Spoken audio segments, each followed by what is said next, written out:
Morning, folks. Everything new under the sun. Well, there's this new situation on the Gaza front, and there's anticipated attacks today in Israel as we speak.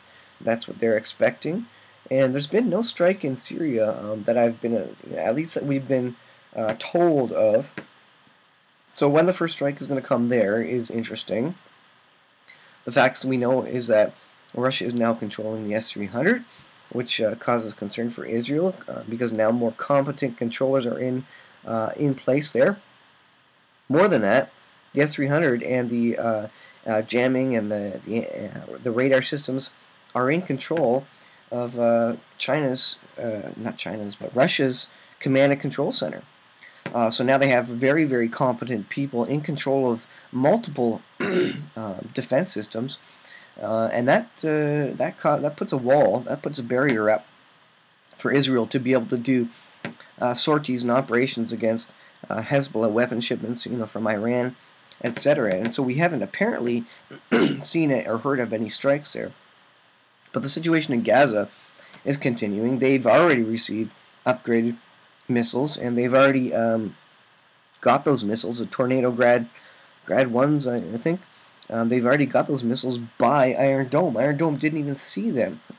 And that has caused significant alarm in Israel, so much so that they had a Security Council meeting, and they are looking at a massive strike. This is the first article that they're concerned about. The intensity of protests along Gaza's fence today might be an indicator of how recent increase in tension will play out.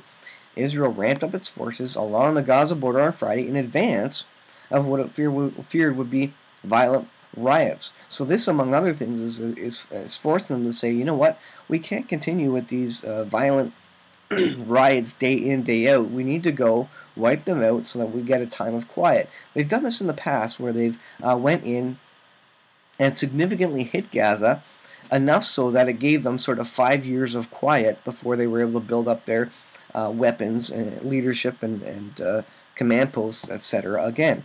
And so what do we have here? This is coming out of the Security Cabinet. Rules of the game have changed after concluding a 5-hour meeting with the Security Cabinet.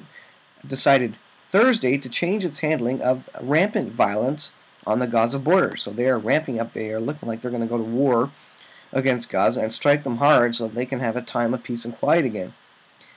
Nevertheless, a political echelon still views reaching a ceasefire agreement with the mediation of Egypt and the UN envoy to the Middle East as an option. So they still see a ceasefire as a potential option there. I don't think that's going to happen, to be honest. Not because of Israel, but because of Gaza. They won't be able to hold off. The cabinet, which convened following a rocket attack launched from Gaza on Beersheba, home and in the seas offshore of a city in central Israel, instructed the IDF to gradually exacerbate its retaliatory actions to violence along security and to demonstrate a zero-tolerance approach.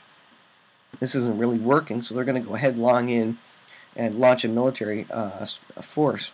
During the overnight meeting, the military brass presented 2 operational plans to tackle the violent clashes and to handle incendiary bombs, or rather balloons, launched from the Strip into Israel, with the first being airstrikes against terror targets, while the second is containment of violence while gradually intensifying the Army's response to breaching attempts. So they're going to slowly increase their military effectiveness and force in terms of breach attempts by the terrorists, by the people that Hamas is putting on the front lines here. It says, nevertheless, Lieberman suggested implementing a more aggressive approach against Hamas, as could be expected in light of remarks over the last few days. Lieberman's plan was rejected, in terms of all-out war there.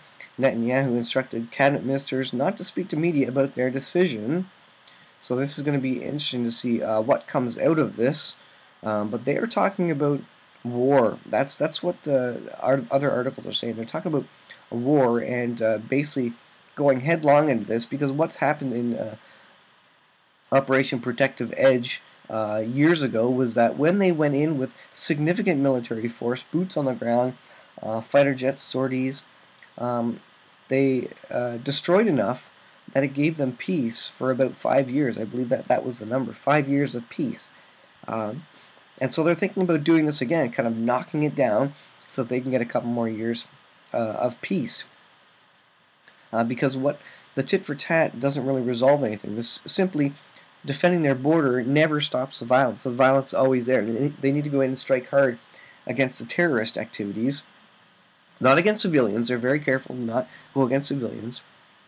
But these things are all leading up to the greater events, the greater prophetic wars, and this is just going to be one of the hooks in the jaws of Gog to draw them down to battle in Ezekiel 38, because they're going against Hamas, which is a proxy war unit for Iran against Israel. Interesting as well that Israel is continuing strikes against Gaza. Will Russia actually decide to put S-300 in Gaza? Will the Palestinian Authority request it? And wouldn't that be interesting if they got the S-300 and then Israel was somehow contained from striking in Gaza? So, interesting situation. I think a significant war is going to break out in Syria. After this S-300, we haven't seen a strike yet. And how that strike plays out is going to be very, very interesting in terms of Ezekiel 38. What are the consequences of that? If they get past S-300, how angry will Russia be? Will that be another hook to say, you know what, we need to go in and stop Israel because they're even getting by our S-300? And that is an interesting situation. I think Israel knows that. They know that if they successfully get by Russia, Russia's radar jamming trucks and pass their S-300, that means Russia's going to be even more upset and want to go in with conventional weapons into Israel. Whereas, and Israel knows that, and so I think that's why they're not doing anything right now, because that's going to directly escalate it with Russia and get basically angry up the Russian bear, to where they would want to strike Israel because they're so frustrated that Israel is overwhelming and getting through their defenses. So I kind of think that is what is the potential to occur. So an update, I guess we'll see by end of day what has come of this, and it's going to be interesting to see what has come of the security cabinet and what the details are coming out of that. So thanks for watching, guys. I'll leave there a bit of an update on Israel and Gaza, and we'll see you guys in the next video.